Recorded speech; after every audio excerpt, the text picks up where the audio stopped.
يوكين إسرة كان شالون سيكنا جدرا بكا كنان كم براتنا جدري كان جرو تري يوم مو إن جدرو جتمو غتي لفتك باسو كنان أوريسان سيكنا نتي غرغرات وجدتو غافي غرغدا كنا ديسا إلا لا نمشي نابوتي داف غافي كنا ديسو موتي غدات موتي بيا بوشودا وانو ما نمني جلد أبچو دتبو ميت ميان كيس وجه والبرك أبايل هلا utunuun jedhame ta'e kun attam goona laata mootiin biyya kana bushu dhaqalaa ministeeriin tokko dhufee anaafshiin mee lafa kee kana naa kenni isarra kan caalu sii kenna yookaan horii lafti kee baasu kana calleessee sii kenna utuu jennee maal akka jennu yaada kantiibaan magaalaa tokko utunuun jedhe maal jenna laata mootii guddaa kanatu naabotee naqeetu gaaffii ammas ulfaatu kana gaddeebi'ee nama macaafa qulqulluu kana keessa oomaa seenaasaa waan itti dhaxxanii kan biraadhaan dhageessanii qabda waa'ee naabootee macaafa qulqulluu kana keessatti kan inni ka'u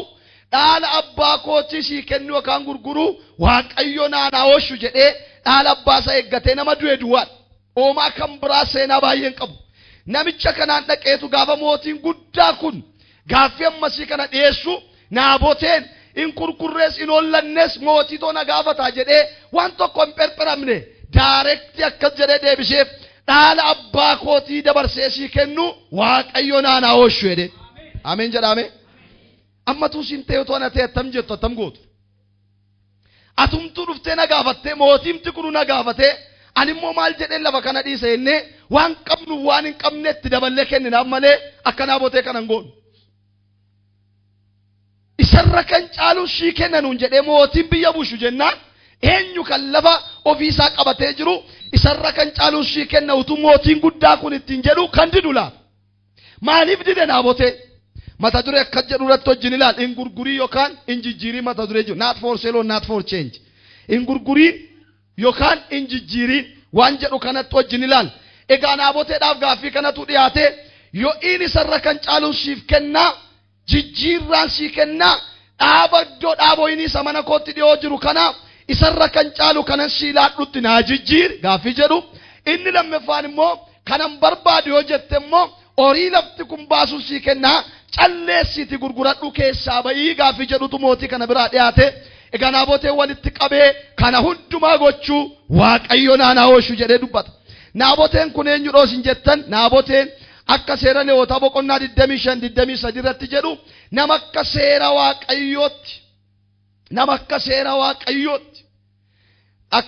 waaqayyootti dhaala nama hin gurgurre nama seera waaqayyo eegee jiraatu Israa'eloonni dhaala kan gurgurre kan godhu waaqayyodha waan ta'eef naaboteen nama akka seera waaqayyo kanatti jiraatedha nama waan waaqayyo saba Israa'elitti dubbate kun jireenya isaa keessa jirudha waan waaqayyo isatti dubbate xinneessee waan baroota keessatti dhufu ol kaasee isaan nama bakka hin buufannedha waan waaqayyo ganama abboota isaatti dubbateetu jireenya isaa qabatee jira isarra kan caalu kamiyyuu fooyyee gaaffiin adda addaa eenyu biraa yoo dhufe iyyuu caalchifatee nama ni ilaalledha naaboteen kanaaf waan waaqayyo jalqaba saba kanatti dubbate abboota isaatti dubbate seera waaqayyo saba Israa'elootaaf kenne kana nama qabatee utuun jijjiirii nama jiraatudha naaboteen ameen jedhaa kana nama akkasiiti naaboteen kun waaqayyo Israa'eloonni dhaala akka jijjiirre akkasuma seera Lewwotaa boqonnaa 27 lakkoofsa 28 irrattis waaqayyo saba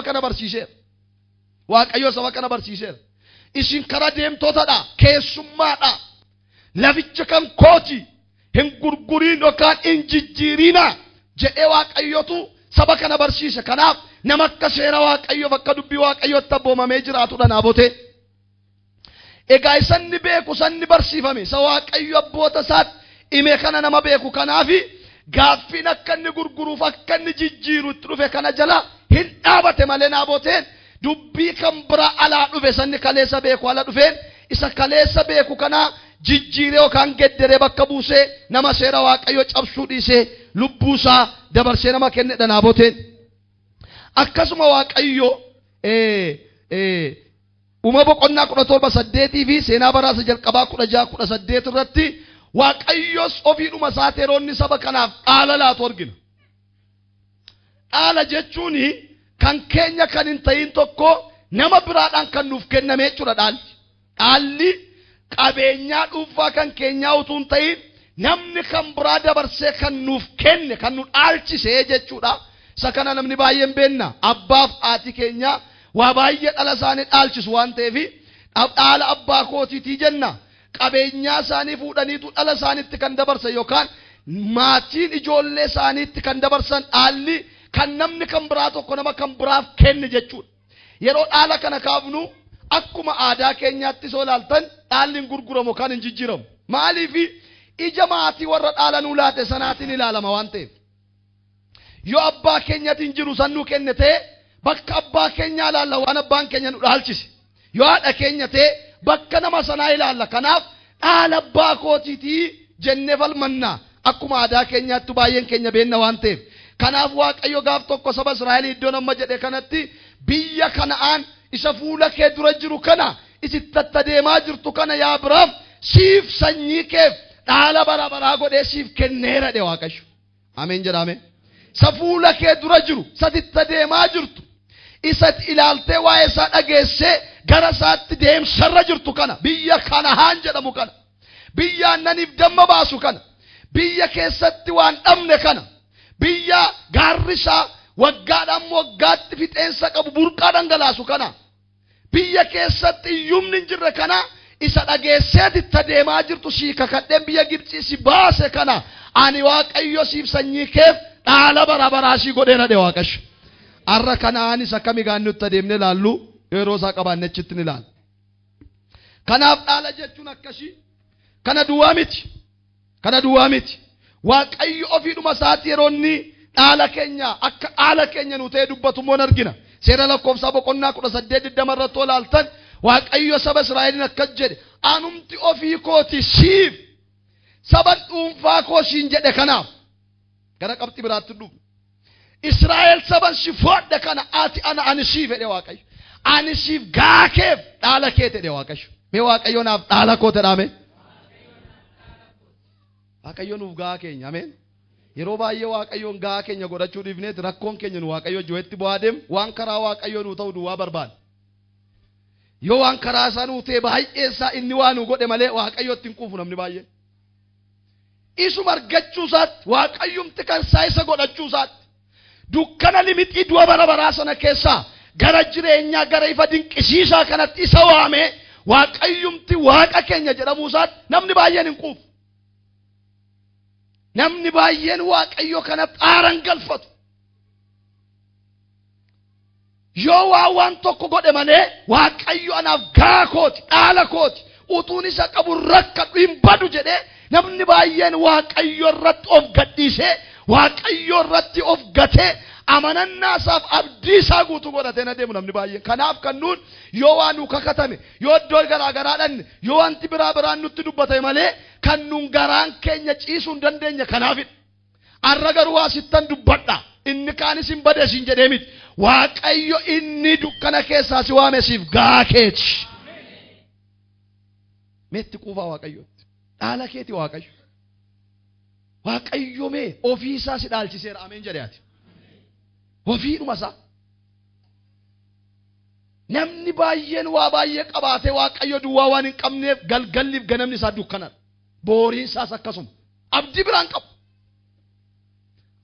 Atiif ani garuu yoo wanti lafarraa baay'een isaatii nu guutuudhaa baateeyyuu nagaa guddaa haara galfii guddaa qabna maaliif anaaf sitti dhiyaatee kan jiru Waaqayyoodha ameen. Nutti dhiyaatee jira Waaqayyo dhaala koosii ani siif dhaala kee jedhe Waaqa Israa'el. Ga'aa kee jedhe Waaqayyo. Ammas waa isinitti meetti gammadaa Waaqayyotti quufa. Waaqayyo anaaf siif dhaala keenyadha. Faarsaan 86 lakkoofsa 10. Faarsaan 86 lakkoofsa 10 keessa deebii 6 4 7 6 19 laaltan keessumaa faarsaa kana keessatti Daawiti Waaqayyo ga'aa koof dhaala kooti ati jedhee toroonni Waaqayyoon jajatu Daawitiin argina. Ati ga'aa koo dhaala koodha jedhaan. Keessumaa faarsaan 16 lakkoofsa 5 faarsaa 16 5 yaa Waaqayyo ati qooda koo isa anaaf kennamedha. Gaan koo si harkaa hin dhufa eeyyee hani dhaala guddaa namatti tolus qaba jedha Daawit. Mee ameen jedhaa kan. Yaa Waaqayyo ati maal kooti?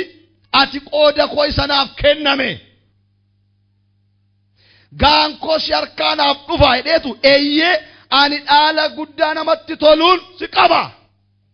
Dhaala guddaa namatti toluun qaba. Eenyuun? Waaqayyoo koo jedha Daawit. Haala kam keessa taa'etu Waaqayyoo isaatti gammada Daawit. Ati dhaala kooti. Gaankoo hundumtuu si harkaanaa dhufa jedheetu eeyyee ani dhaala guddaa namatti toluun qaba. Haa dhaga'u seetan. Ameen jedhaa kan. Dhaala guddaa namatti tolanii qaba. Eenyudhaan? Waaqayyoodha. Ameen jedhaa. Isa eenyu si harkaan fudhan? Isa eenyu si harkaan baaf? Ani yeroo waa'ee Waaqayyoo kana yaadu baay'ee kan natti tolu kanaaf hiriyyaaf hiriyyaa namni walitti hamatee gargar baasa jiran. Nama wal jaallatu baay'ee gidduu namni waa facaasee gargar baasa jiran. Siif Waaqayyoon garuu eenyu gargar baasuu hin danda'u. Ameen. Dhaala guddaa kan eenyu si harkaan fudhanne ani Waaqayyoon qaba kan jettan iyya ameen jedhaa kana. Dhaala guddaa Waaqayyoo keenya qabna.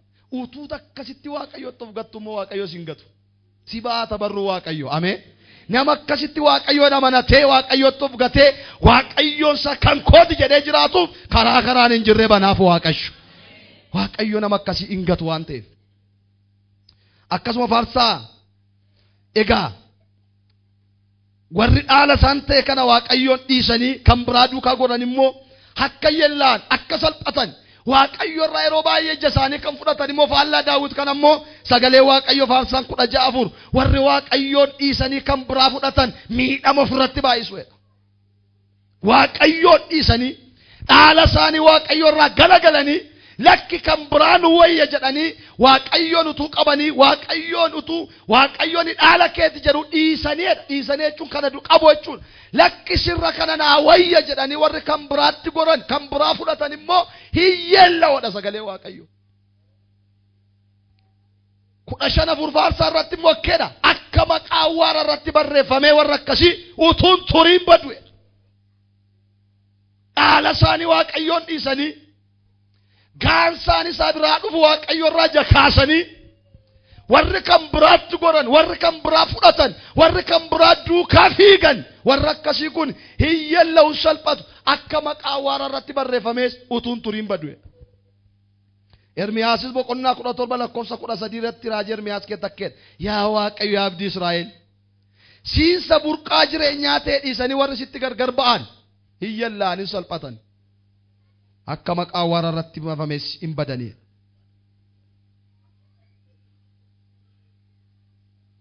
Egaa gara qabxii kootitti sin deebisa. Akka kiristaanaatti akkuma Naaboteen gaaffii mootii kana biraa isaa dhufe dhaala isa jennu amma dubbanne kana laalle kana akka Waaqayyo isaan abboomeen gurgurinaan jijjiirinaa jedhe kanaaf waan dhagee waan qabate kanaaf gaaffii isaa dhiyaate. Lakki dhaala abbaa kootii dabarsee siin kennu jedhe akkuma Naaboteen dhiise. Nuyi akka kiristaanotaatti wanti nun dabarsinee jijjiiru yookaan kan biraadhaan bakka buusuu hin dandeenye. Yoo lubbuu nu gaafatan ma lubbuu keenya kenninutti wanti nun of harkatti eeggachuun nurra jiraatu maalidha laata? Akka kiristaanotaatti har'a maal eeggachuu qabna? Maal diduu qabna?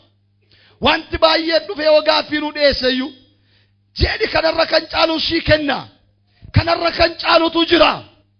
Satamma qabdu kanarra satamma beektu kana garas waa baay'een si gochuu danda'a jedhee lallabni garaagaraa galgalaa ganama gurra keenya sammuu keenya yaada keenyatti ol lallabame waanis kan qabanne kanarra kan caalu waan qabatee gara keenya dhufe yoo fakkaateyyuu lakki sanamma qabadhe sanaa gale sanaa fife isanaa kenname kanarra hin caalu dabarsee kan biraa bakka buusuu hin danda'u kan biraadhaan jijjiiruu hin danda'u.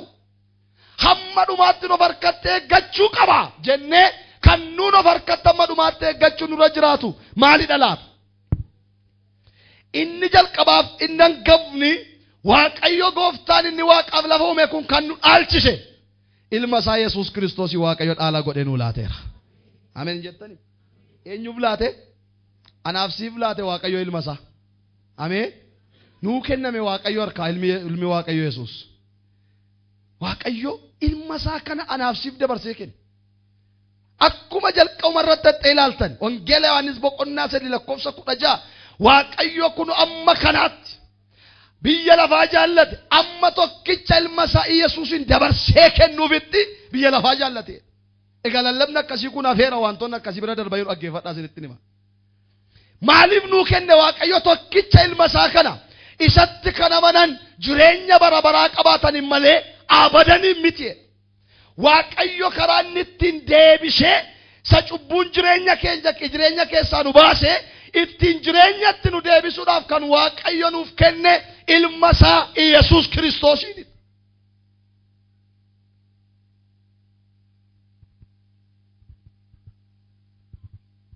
Hamma dhumaatti Yesuus Kiristoos kana qabaannee jiraachuu nurra jiraata. Qooda keenya aarsaa ta'e, qooda keenya gatii kaffalee dhiiga isaa qulqulluu qaraanioo gubbaatti nu dhangalaasee lubbuu isaa tokkitti mararsifatiin dabarsee nu kenne anaaf siin harka du'aa harka cubbuu keessaa harka garbummaa seexanaatti kan nu baase Yesuus ilma Waaqayyooti. Yeroo Yesuus lallabamu ameen jettanii Yesuusidha kan nu kenname. Utuunni siin kennamne ta'e har'a dhuftee sin teessuwaati. Jireenyi kun hin jiru.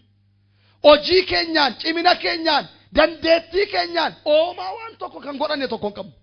Keessumaa fayyina, keessumaa jireenya, keessumaa Waaqayyotti araaramuu kana karaa gooftaa keenya Yesuus Kiristoos isa tokkicha Waaqayyo biraa nuu kenname aniif isin Waaqayyo wajjin araara arganneera. Anaaf isin garbummaa cubbuu jalaa du'a bara baraa jalaa karaa Yesuus Kiristoosin birmaduu baaneerra. Maal gochuu qabna ree? Yesuus isattiin doolle kana. Yesuus isattiin garbummaa seexanaa jalaa baane kana. Yesuus isattiin dukkana limixii keessaa gara ifa dinqisiisaatti dhufne kana. Yesuus isattiin karaa gara abbaa dhaqan qabaanne kana hamma dhumaatti eeggachuun isaaf jiraachuun gahee kiristaana tokkooti. Yesuusiin ala jireenyi keenya hiikan qabu. Faarfannaan keenya Yesuusin hin qabu taanaan, lallabni keenya Yesuusin hin qabu taanaan, giddu galeessi jireenya keenya Yesuus miti taanaan jedhana hoomaa waan tokko hiikan qabu. Maaliif? Wanti hundumtuu karaa isaa nuu ta'e waan ta'eef. Har'a garuu Yesuus miti kan lallabamu muka, nama, biyya lafaati. Wantoota har'a darban namnitu Yesuusin hin qabaatin qabaachuu danda'aniif namni hundumtuu hafuura wal kutee gala. Faarfannaa namoota baay'ee dhaggeeffadhaan faarfannaa jibbee miti. Garuu faarfannaa isaanii keessa Yesuus hin jiru. Diina fa'aa baay'ata. Seexana fa'aa baay'ata. Harrabsoo fa'aa qinee. Lallaba namoota baay'ee keessa Yesuus hin jiru. Waan namoota baay'ee harruma hooqee harruma gammachiisee harruma sirbisiisee asitti ho'isee waa gadi ba'an nama duukaan galletu guute har'a. Maqaa gooftaa Yesuusin hamma dhumaatti fooliin Yesuus duukaa urgaafuun jedhe ani. Giddu galeessi jireenya keenya Yesuusin ta'uu qaba. Sababiin isaa waan hundumtu karaa isaa nu ta'e jedhan. Utuu Yesuusin hin qabnu ta'e dukkanaaf du'a bara baraa keessatti hafna ture. Dhufee ofii du'ee fannoo irratti fannifamee dhiiga isaa dhangalaasee sababii cubbuu Addaam irraa kan ka'e namni hundumtu cubbuudhaan dhaalame sana Addaam inni lammaffaa Yesuus inni cubbuu tokkollee hin qabne qooda cubbamootaa dhufee du'ee nuuf Waaqayyo abbaatti wayitti nu araarsee sokkee Waaqayyo. Mee galateeffadhaa dara Waaqayyo. Namoonni tokkeedhe maal amma namti nama wallolee wayii fidee araarsee naanu buna danfiftuu fine miti nama wallolee gaafa dhufee sin araarsuu akkeetti gadhiiftu. Waa gootanii fi har'a araaramne hin gammaddu miti. Anaaf siif Waaqayyoon kan wayitti nu araarse Yesuusidha. Kanaaf ulfinni isaaf hin ta'a maqaan isaa eebbifamu.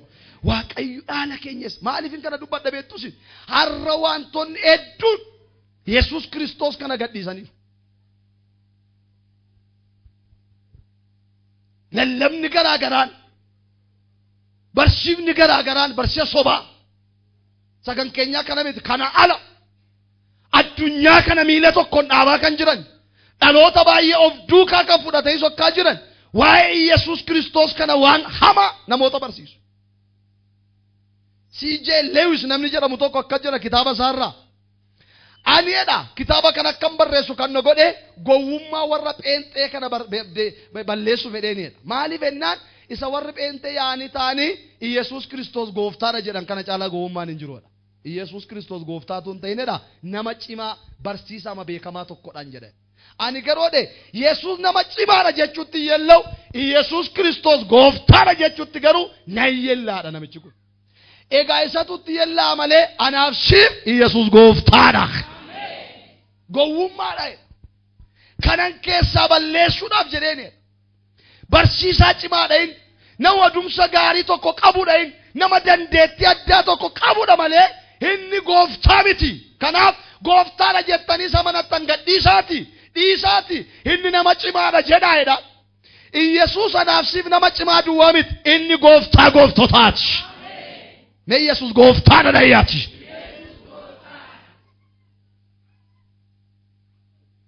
Yesuus gooftaa.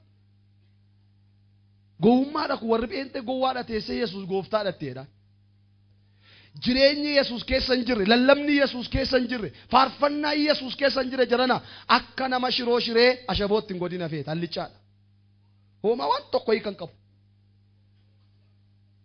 Gaafa ergamoonni gooftaa Yesuus hojii ergamootaa keessatti hafuurri qulqulluun dhufee isaan irra gaafa bu'ee gaafa humna hafuura qulqulluu akka arraba abiddaatti dhufee isaan qabatu wambarii macaccabsanii magaggala galanii kufanii ka'an utuu hin ta'in hafuurri qulqulluun gaafa dhufee isaan irra buufatu anarraa qabee intarnaashinaal tajaajilaadha.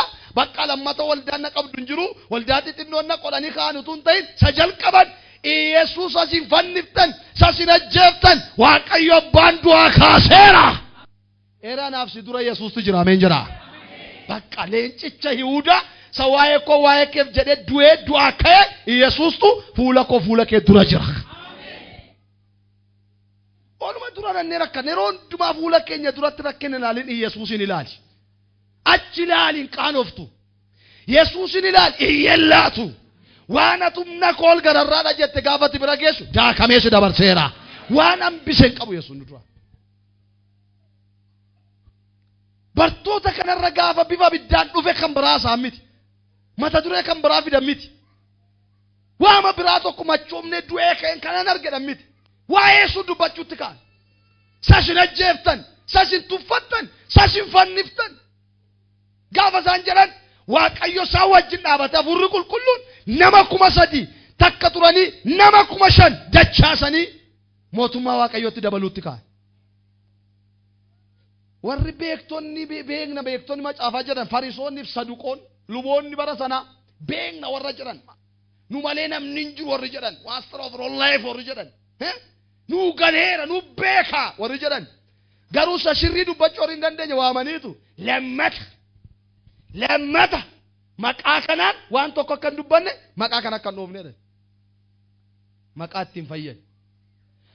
Asfaraarraanii gadhiisan ijoolleen asii baatee hafuurri qulqulluun takka irra bu'eera inni irra bu'ee qabamuu hin danda'u Yesuusin lallabatti ka'an 5,000 amma modachaasan sasila 3,000 ammas waamanii garafanii tumanii doorsisanii gad gadhiisan gadi ba'anii akka jedhan maqaa kanaaf saccalbachuun nuuf ulfinadha nuyi garuu isa dhageenyeef sargine dubbachuu hin dhiifnu.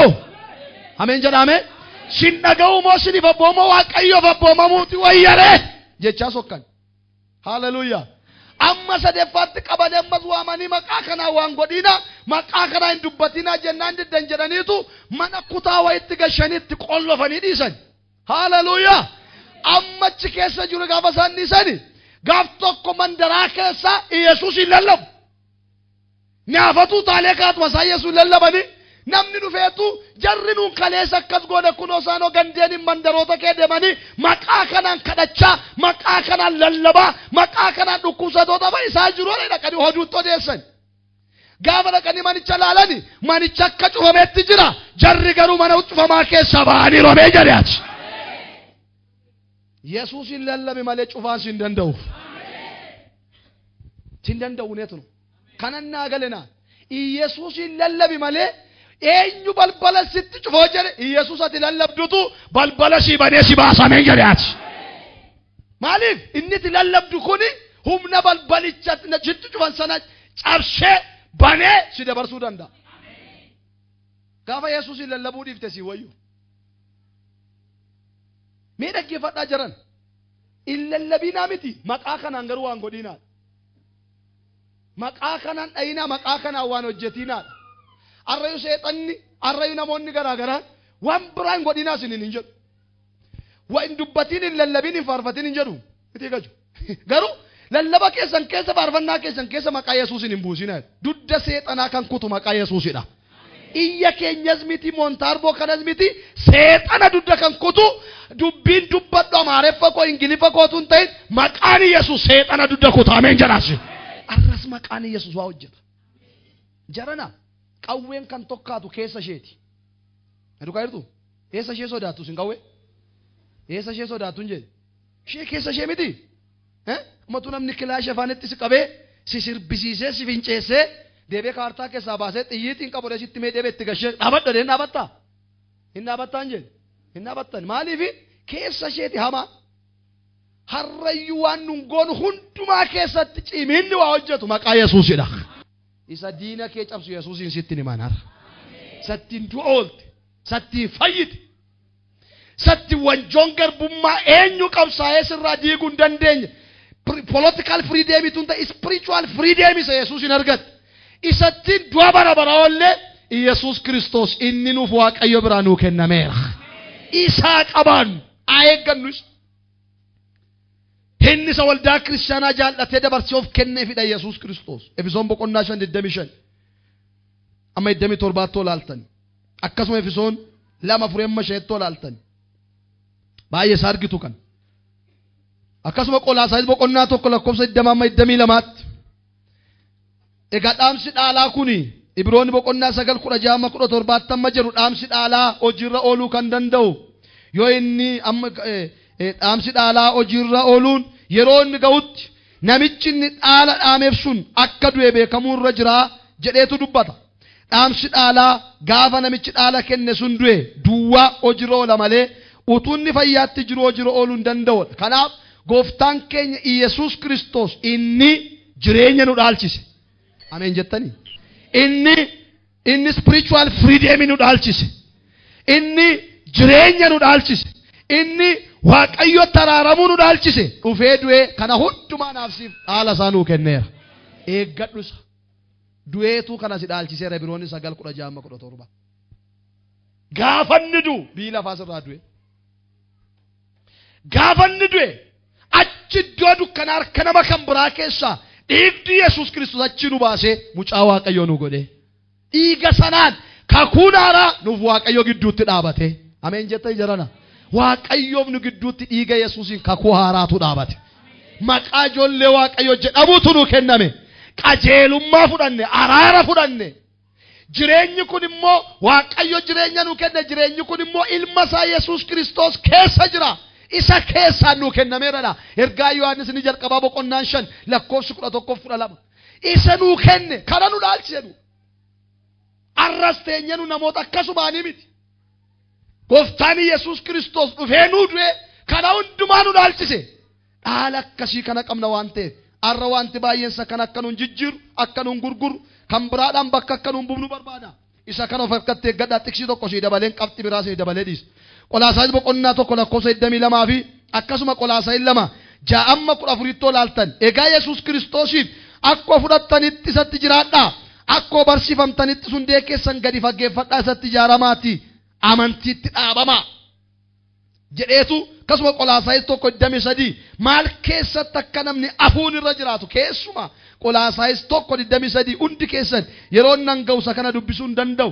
Warri kana fudhatan akka isaan keessatti hafuu qaban kana gadhiisuu kana jijjiiruu kan biraadhaan bakka buusuu akka hin dandeenye amantii kana keessatti isa karaa Kiristoos Yesuus nuu kenname kana keessatti hafuutu nurra jiraata malee keessaa ba'uun kan biraadhaan bakka buusuun jijjiiruun akka nurra hin jiraanne sagalee Waaqayyo akka jedha.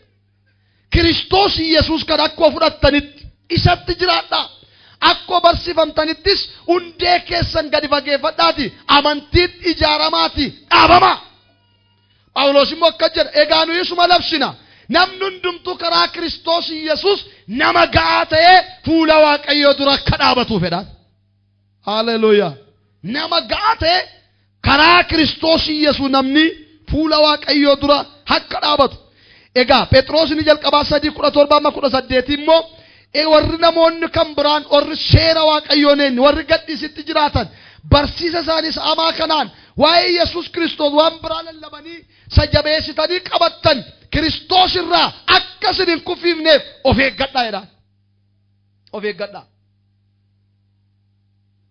Ooshiyoon akkas jedhee kitaaba isaa namoonni baay'een dubbistan. Ooshiyoon akkeedha kitaaba isaarraa. Namoota baay'ee kan rakkisu isadha. Innis akkas jedha warri pheenxeen Yesuus deebi'ee dhufa itti waldaatti galteedha kitaaba isaarraa. Yesuus Kiristoos jedha isa kana dura dhufeef iyyuu kan argu argee deebi'ee dhufuudha. Reebamee tumamee quncee sokkee. Hin maraatee biyya lafaa akkasitti deebi'ee dhufaadha. Ibroonni boqonnaa 9:26 maal jedha? Yesuus Kiristoos deebi'ee dhufa. Warra kam? Warra dhimmanii dhufaatii isaa eeggatan fudhachuudhaaf warra kaan irratti jaabuuf dhufa malee reebamuu dhufa miti. Ameen jettani? Warra dhimmanii dhufaatii isaa eeggatan nu simachuudhaaf Yesuus deebi'ee dhufa. Malee akka kana duraa garafamuu, reebamuu, fannifamuudhaaf Yesuus dhufachuun gowwummaadha. Yesuus warra qofa akka kee dhimmanii dhufaatii isaa eeggatan fudhachuudhaaf Yesuus hin dhufa. Ammam waa'ee Yesuus Kiristoos kana jaallanna dubban. Ammam nutti tola. Ammam ililchina gaafa waa'ee Yesuus Kiristoos nutti barsiifamu. Hin gammannaa.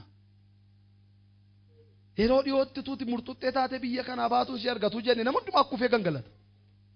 Miti qilleensa irra tuuti darbatamtee biyyaa baatuun si argatu jenne namni hin kufneen gammanne hin boonye hin jiru. Yesuus Kiristoosin qajeelummaa si dhaalchise jireenya si dhaalchise Waaqayyo abbaa wajjin walitti si araarse ati mucaa Waaqayyooti jennaan garuu namni an tokko ameenis hin jedhu inni ililchuus hin gammadus.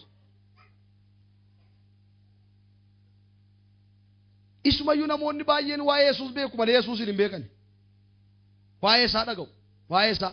Bakka inni akkasidha ilma Waaqayyooti gooftaadha bakka asiin jedhu. Attamitti gooftaa dhootetti bakka gooftaadha. Namicha tokko jira waldaa qaba gama sana. Yeroo baay'een dhaqee tajaajila karaa marra deemeetu Yesuus geetaa noo jedha warra musliimaa kan argu. Yesuus geetaa noo jedhee matti jaba baasa. Naa utoo jira deemaa jirruutu sheekii tokko argateetu sheek abeette Yesuus geetaa noo. Na stedena demo Yesus Kristos geeta malakteenya no nani sun alaaqame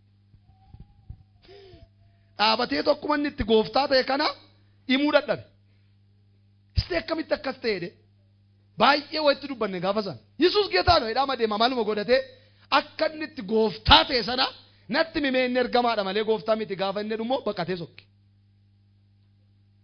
waa'ee masaa beeka waan namni dubbatu tokko beeka malee gooftummaan Yesuus Kiristoos akkamitti akka ta'e sirriitti dhaloonni kun sirriitti waa'ee Yesuus Kiristoosiin hin beeku taanaan waama xinnoo tokkoon dhufeetu galagalee sokka akkuma Maarqos boqonnaa 14:51 Phexros gaaf tokko dubartiin tokko dhanna isaa qabdee matisoosa fakkaata akkam etteen hubannaan lakkedoo san beeku odee wayaa baaqee tokkitti uffatatti gadhiisee qullaa isaa beebade. Maarqos 14:51 lammeeffaa isinii dubbadhee isinii dhaaba. Kan nuun jijjiiroo kan gurguruu hin qabne maalidha? Bakka kamiinuu kan nuun bakka buusuu hin qabne. Waa baay'ee keessaa waa isinitti dubbadha. Macaafa qulqulluu keessaa baay'ee jiraasa kana keessa daddarbee waa isinitti hima. Saayitiin keenya ogeenatti hima. Inni lammeeffaa irratti dubbadhu asirraati hangafummaa keenya. Hangafummaa keenya. Ibroota boqonnaa 1:6 fi Tesaloniqee lammeeffaa boqonnaa 2:13-14 ol bira qabne ilaala. Akkasuma uumama boqonnaa 25-27 ilaaltan waa'ee isa kanaa wajjin ilaala. Hangafummaan kuni raayit barsanuun jennu tokkodha. Macaafa qulqulluu kana keessatti hangafummaan iddoo guddaa qaba akka gumoofaa keessattis. Kutaa isin hundumtu keessan beektanii waa'ee ijoollee Yisihaaq lamaan Yaaqoobii fi Esaawu yoo ilaaltan lamaan isaanii hojii garaa garaa qabu. Yaaqoobii haadha isaa bira oola mana keessa oola. Hojii mana keessa waa haadha isaa bira oola. Esaawu garuu adamoo adamsituudha. Gaaf tokko abbaan isaatii iji isaa bararrisee jaamuu kan ga'e gaaf tokko ilma isaa kanaan mee dhaqiitii adamsi waan dham jedhu fidii nyaadheen si eebbisaatii jedheetu gaafa inni itti dubbatu adamoodhaan manaa ba'e. Adamoo adamsaa oolee homaa dhabee ururiisa rukkutee gaafa deebi'ee galu Yaaqoob mana keessaatii ittoo diimaa hojjetaedha. Gaafa dhufu baay'ee beela'ee waan tureef obboleessaa Yaaqoobiin akkas jedhe mee duu waan hangeef beela'ee nyaata kana naaf kenni jedhee gaafa inni gaafatu Yaaqoob akkas jedhe akkan kana shii kennuufatis hangafummaa kee naa kennee dabarsi naa kennee taa'etti yaade akkas jedhe maa ergan du'e maal naaf godha jedheedha. Iddoo guddaa qaba hangafummaan kun. Maal naaf godha jedheetu jedha rakkoon qabu jedheetu hangafummaa isaa dabarsee laate naa kakadhu jedhee kaskiifate. Erga kaskiiseetu hangafummaan kun maal naa godha noo duu ga'eera jedheetu erga ittoo diimaa kanatti dabarsee kennee hangafummaa isaa kana irraa bitate jechuudha. Buddeenatti gurgurate ittoo diimaatti jijjiire hangafummaa isaa. Ilaala namichi kun laga meeqa keessaa darbee dhufee kan laga Adamootti hin du'in mana haadha isaa ga'ee du'a. Hin du'aa jiran. Haadhuma isaatii waan haa kenni yoo dheeyyu haati isaan kennitiif mana ga'eera waan ta'eef. Haadha qaba waan ta'eef. Garuu hangafummaa amma kanaa iddoo guddaa qabu. Hangafummaa amma kanaa eebba qabu. Waaqayyo hangafummaa kana eebba wajji wal qabsiisee kan inni kaa'e kana mana ga'eetu ergan du'e maal naa gooti jedheetu akka wanta waa'ee hin baafnetti ilaalee ittoo diimaatiin gurgurate hangafummaa isaa. Ittoo diimaatti jijjiire hangafummaa isaa. Nuun immoo akka sagalee Waaqayyoo Ibroota boqonnaa tokko lakkoofsi 18 jedhu Ibroonni boqonnaa tokko lakkoofsi 18 akka jedhu nuyi warri kiristaanonni karaa Kiristoos Yesuusiin uumama Waaqayyoo be hundumaadhaaf hangafa akka taanuuf Waaqayyo nu godheera jedha. Ameen hin jedhamu. Hangafni nuyi warra maqaa ilma Waaqayyoo Yesuus Kiristoosiin xaraara amanuudhaan Waaqayyo xaraaram haboomu cammaa Waaqayyoo warra qabnu warra Waaqayyootti dhalanne akka Yohaannis boqonnaa tokko 13 jedhu sana dhiigatti foonitti tun ta'in nuyi warri Waaqayyootti dhalanne warri aboon maqaa mucummaa nuuf kenname warri namoota haaraa taane warri inni moofaan irraa ba'e uumama haaraa warri jedhamne sun uumama Waaqayyoo be hundumaaf karaa Kiristoos Yesuusiin hundumti keenya hangafadha. Hangafummaa keenya kana eeggachuu nurra jiraata gaa. Gaddeebitanii dhaxxaniitu warra Kiristoos Yesuusiin hin qabne hin hawwiina. Waaqayyo ati karaa ilma koo Yesuus Kiristoosiin ati hangafa siin jedhaa jira. Ameen ameen. Hangafadhaati. Namnarra fuula Waaqayyoo dura jiru. Namnarra Waaqayyo maqaadhaan si beeku. Namnarratti galmee jireenyaa irratti maqaan kee si waamamaa jiru. Namni Waaqayyo karaa dhiiga Yesuus Kiristoosiin akka addaatti si ilaalaa jiru kuni ati uumama hundumaarraaf hangafadhaati. Ammam soorome badhaadhaa ta'u samaayii kana jeetti meeqan adeemuyyuu Yesuusiin hin qabu taanaan amma kee nama miilaan manatti galuu hin qabne Yesuusiin amanate kana namni ga'u hin jiru. Ameen hin jettu eeyyee. Safaaniyaa boqonnaa tokko lakkoofsa 18 mee guyyaa rakkinaatti guyyaa dheekkumsaatti qabeenyaan isaanii isaan gargaaru kaa'edha. Aniifati garuu Yesuus Kiristoosiin dheekkamsa oolleera. Adaba oolleera. Uumama hundumaadhaaf aniifisin karaa Yesuus Kiristoosii hangafadha waan taaneef hangafummaa keenya kana eeggachuutu nurra jiraata. Dhiiga Kiristoosii Yesuusiin bitamnee maqaa ilma Waaqayyoo Yesuusitti amanuudhaan nuyi fuula Waaqayyoo duratti hormoota diina warra tun ta'e hangafa warra Waaqayyoo hundumaa fuula isaa duratti ilaalu.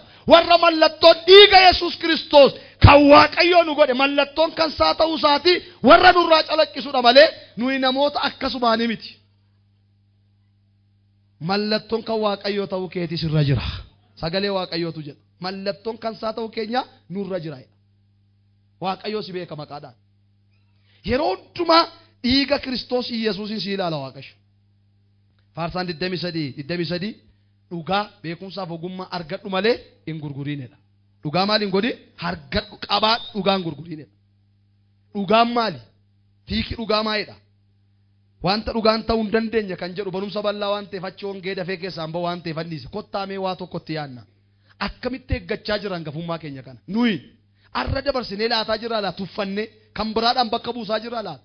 Biyya kana duwwaa miti biyyi garaagaraa waan garaagaraadhaan bakka buuseetu amantii isaa kaleessaa kana dhiise waaqeffannaa isaa kaleessaa kana dhiise Yesuus isa jedhu kana dhiise kan biraatiin bakka buuse amma waldaa cufattutti amma kan biraa duukaa sokkanitti arra addunyaa kanarraa namoonni baay'ee warra amanu caalaa warra amantii kanarraa galagaluutu baay'ataa jiraa jedhu beektonni. warra dhufaa jiran caalaa warra dhufaniyyuu hoomaa miti baakki. inni namaneeyyuu hoomaa miti reefuu naa gala jedhanii warra irraa galagalanti baay'ataa jira. dhaloota mana Waaqayyoo keessaa ba'aa jiranti baay'ata malee warra dhufaa jiran miti. maaliif laata? maaliif kan biraadhaan bakka buufna laata? maaliif jijjiiraa jirraa? Yesuus Kiristoos dhiyoodhaa dhiyootti hin dhufa. Kottaa akkanaa bootee amantii keenya, hangafummaa keenya, dhaala keenya sakaraa Yesuusiin nuu kenname kan hin eeggannaa. yeroo akkasii kana Yesuus balbala ga'eera. hamma irratti dammaqnee hamma lubbuu keenya aarsaa goonutti amma gati nu kaffallutti wanta Waaqayyo bira arganne waan gati jabeessa kana kan biraadhaan bakka hin buufne hamma dhumaatti warra qabatanii jabaatanii dhaabatan Waaqayyo nu haa taasisu.